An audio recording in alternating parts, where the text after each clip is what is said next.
On this show, I've been covering the Israeli-Palestinian conflict in a way that you won't hear from the U.S. corporate media. Why? Because the corporate media lackeys for the U.S. government. We already know that the U.S. government has complete allegiance toward America's biggest ally in the Middle East, Israel. As I mentioned before, last weekend, the RT office in Gaza, along with multiple other media offices, were bombed by Israeli forces. Well, the day of the bombing of the RT office, this article came out, and Algeminer.com coined the fastest growing Jewish newspaper in America.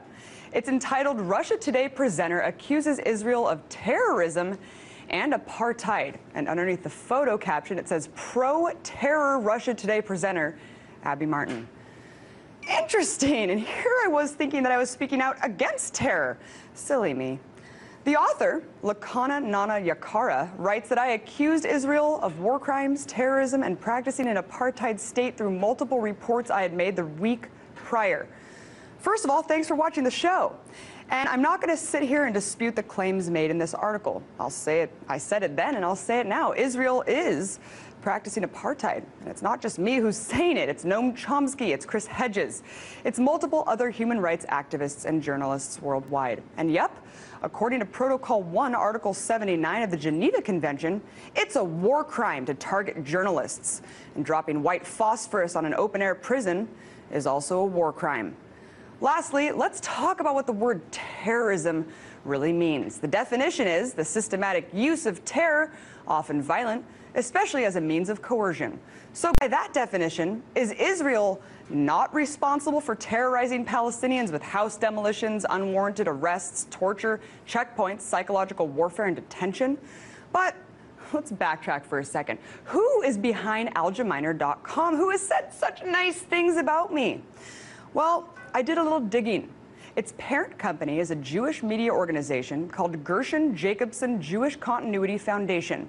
Some of the benefactors of the foundation include the Israeli Ministry of Tourism and Israel Bonds. And it has been endorsed by Senator Joe Lieberman, New York Mayor Michael Bloomberg, as well as Gabriela Shalev, the permanent representative of Israel to the United Nations. So where am I going with all of this? Well, 2 days after the RT office was bombed in Gaza, an email from the spokesperson for the Israeli Prime Minister's office, Alex Selsky, arrived to the head of RT's Moscow branch. No, not apologizing for bombing RT, but instead, he gave an oddly veiled threat where he claimed that RT's coverage is one-sided regarding the conflict. Not only did he not apologize, but Netanyahu's own spokesperson basically insinuated that the RT station is fair game to be attacked because of the side we've taken in our coverage. I guess this is their way of saying, you want to cover Gaza fairly? Well, this is what you get. Unacceptable and despicable behavior coming from the office of the Israeli Prime Minister. Look, if you aren't convinced that Israel's full-on war against the media quite yet, check this out. According to a recent press release by the human rights organization Adala, quote, following complaints received about the intention of the Israeli army to demolish the Al-Sharok Tower, also called the Journalist Tower in Gaza City, the 15-story building, which housed both local Arab and international media agencies such as Al Arabiya, Al Quds TV, Sky News, France 24, and Russia TV, was hit this morning, the fifth day of the Israeli military offensive named Operation Pillar of Cloud. Local media sources reported that 8 journalists were injured in the initial attack. In fact, IDF spokesperson Avital Labovich even admitted to the press, quote, "We obviously knew there were journalists in the building." Here's the deal. Israeli forces bomb media buildings in Gaza deliberately. And whether or not they targeted RT, we do not know. But what we do know is that they had the audacity to try to rationalize it. So why would they be targeting journalists unless they were trying to conceal the truth?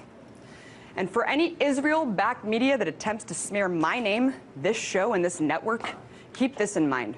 This is an opinion show, and I'm entitled to my own opinion. But the facts are the facts. And sometimes the truth hurts, doesn't it?